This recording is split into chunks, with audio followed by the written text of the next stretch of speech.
Hey everybody, John Granato from the bench, mornings on ESPN 97.5 and 92.5, and AJ Hoffman from the Blitz. He's on afternoons on ESPN 97.5 and 92.5, talking a little Astros baseball. In a post-COVID world, right now, if you were Jim Crane, you feel kind of lucky that you did not sign Gerrit Cole to that big long-term contract?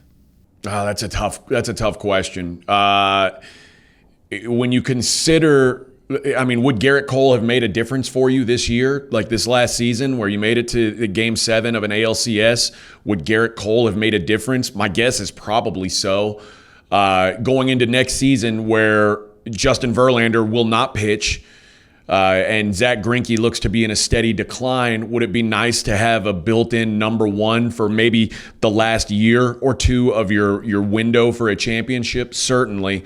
But it appears to me right now that the fact that they didn't, tender an offer to Michael Brantley, things like that kind of lead me to believe that the Astros are about to start trying to go back to winning on the cheap.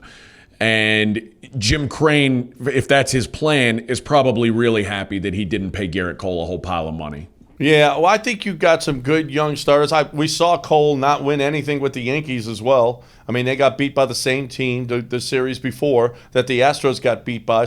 And they were supposed to. They had this unbeatable lineup, and they had Gerrit Cole, so they're supposed to win. And guess what? They didn't do.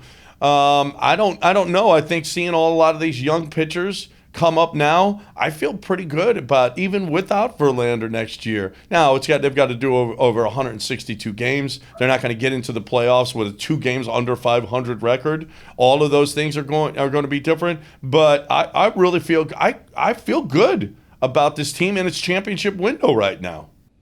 Yeah, I'm not. I always think like you want to come playoff time. You want to have the guys like the Rays had. You want to have guys at the front of your rotation that you feel are locks to keep you in a game. The Rays have 3 of them.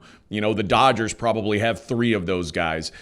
The Astros going into next year, I'm with you. I think we saw a lot of positivity, whether it be from Framber or Christian Javier. We saw a lot of things that lead me to believe they're trending towards being at least, I don't know if they're top of the rotation guys, but at worst, I think they're solid 2s and 3s. But you do wish that you could have that guy that you say, we're going to throw him out there, and it's almost a lock that we're going to win this game. That's what, the Yankees, God bless them, the rest of their rotation after Gerrit Cole was a total disaster by the time the playoffs came around. But at least those games they threw out Gerrit Cole, they said, you know what, we're going to be in this game.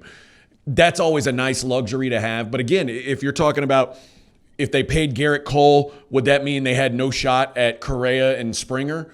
Then maybe it is best that they let him go. I think a lot of it will be determined by what the Astros do with their own free agents over the next couple of years. Because if those guys all walk, they're going to really wish they had Gerrit Cole because you're not going to be competitive otherwise. Right. Well, we've got a question about that money too. But first I want to ask you guys, what's cold, clean, crisp, and refreshing? I can tell you what it is. It's the official beer of talking about sports. It's when you're sitting around with your buddies, you got a nice, cold, clean, crisp, refreshing Coors Light, the world's most refreshing beer. You pick up, it's the official beer. It's the official beer of playing golf. It's the official beer of watching sports. It's the official beer of everything that you're going to do. It's the official beer of you. It's the official beer of me anyway, and I hope it's going to be the official beer of you. Pick up 12 ounces, 16 ounces, 144 ounces. That's a 12-pack of Texas Chill. And that's Coors Light. Climb on, brother.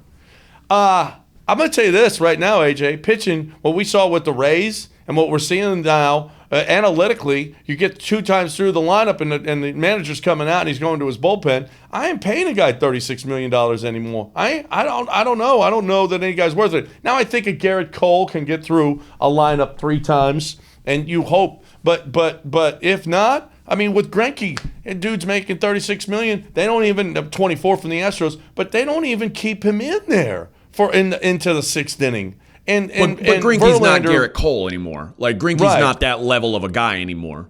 And analytically, the Rays may have to reconsider because they pulled Snell after 2 times through, and right now I guarantee they're wishing that they would have let him go through one more time.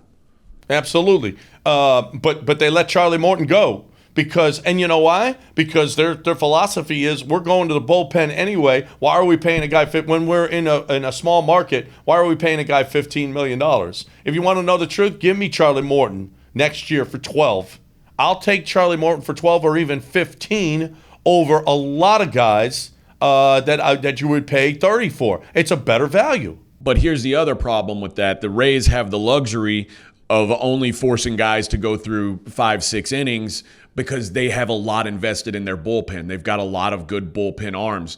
That's one thing the Astros certainly don't have. I mean, we're almost down to 0 bullpen arms you can trust.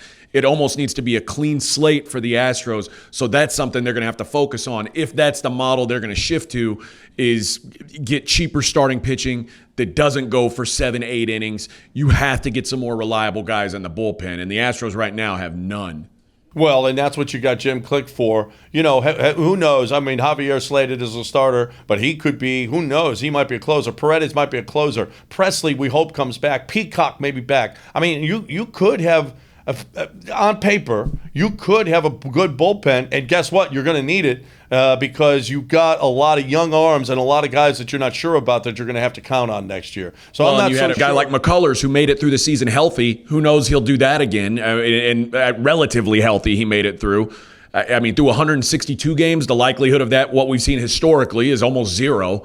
Greinke's getting older. He's not going to be able to put the miles on his arm that he's done in the past. You are right. You're going to have to hope that those guys really do step up. Well, and if I'm Jim Crane, Verlander won me a World Series, but I got burned by. I mean, he was great last year, but not in the postseason. He wasn't good at all. He was bad in the postseason, and Greinke has been certainly hasn't paid off for what you're paying him either. I might stay away from those big high dollar starters and go with the Rays model and do it that way. And I could certainly see that would be a way that Jim Crane would go about it. But there is certainly a difference between going after a guy in Gerrit Cole who looks like his entire prime is still in front of him versus paying big dollars for a guy like Justin Verlander or Zach Greinke, who are obviously on the downhill side of their careers.